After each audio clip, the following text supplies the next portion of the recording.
Você ouve agora o Momento UP Plural, uma parceria entre o curso de jornalismo da Universidade Positivo e o Jornal Plural.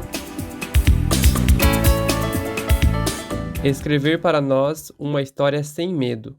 Existências LGBTQI+, Holocausto e narrativas impossíveis, por Francisco Maumann. E quando falamos, nós temos medo de nossas palavras não serem ouvidas, nem bem-vindas, mas quando estamos em silêncio, ainda estamos com medo. Então, é melhor falar lembrando que nunca estivemos destinadas a sobreviver. Texto de Audre Lorde, Uma litania pela sobrevivência.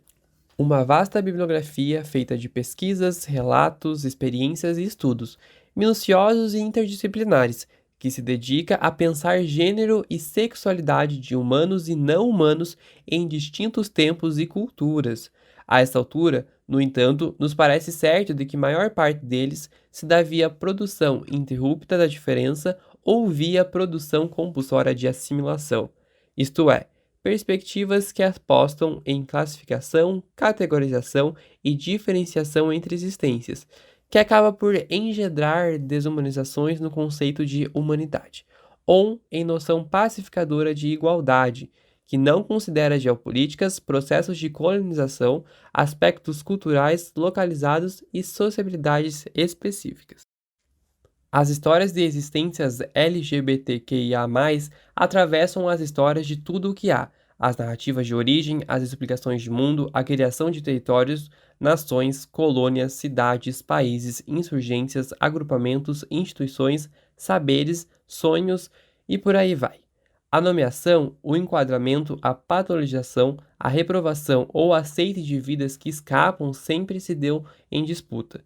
O que sabemos, todavia, é que nisso se convencionou a chamar Ocidente. Nunca tivemos algo que assemelhe a uma dignidade irrestrita.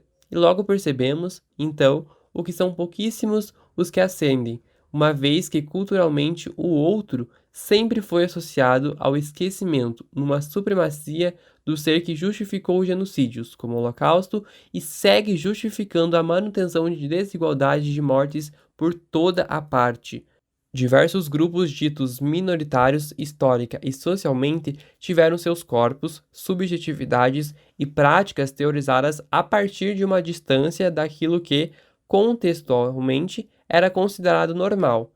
Muito tarde, a outridão criou possibilidades para que a palavra fosse tomada e que a espacialidade, centro e margem, fossem articulada de dentro, visando uma criação que levasse em conta os próprios desejos de quem não então falava por si, ou antes tinha a fala interrompida.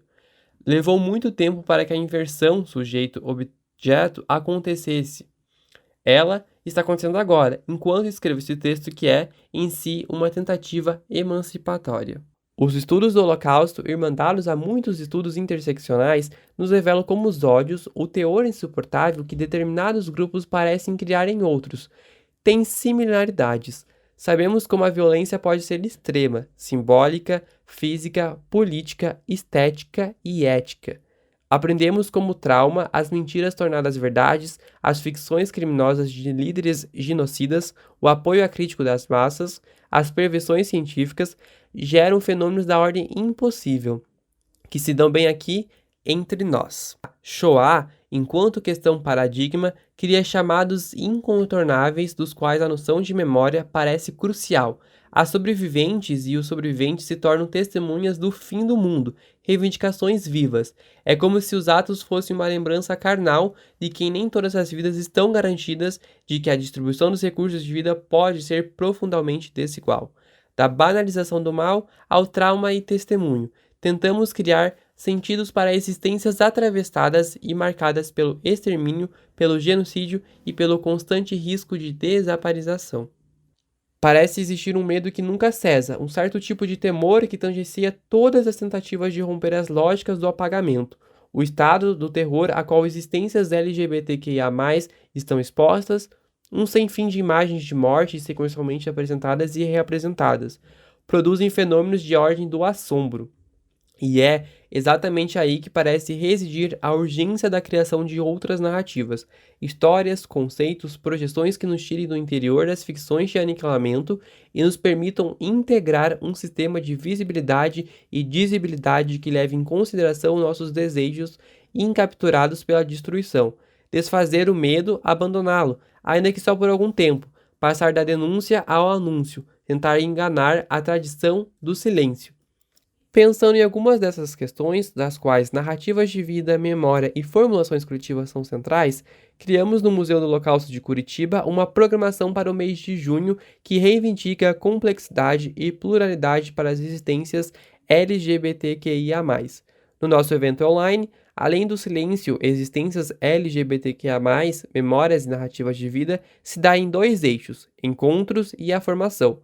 As aulas se concentram em temas sobre gênero, sexualidade, tendo o Holocausto como marco histórico e temporal. Já os encontros reúnem artistas, pesquisadores e ativistas LGBTQIA+, para discussões envolvendo formulações coletivas sobre LGBTQIA-fobia e resistência hoje. Confira a programação completa e detalhada.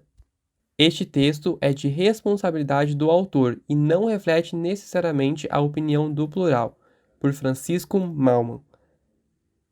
A locução desta matéria foi feita pelo aluno Caio Vinícius, do 5º período de jornalismo da Universidade Positivo.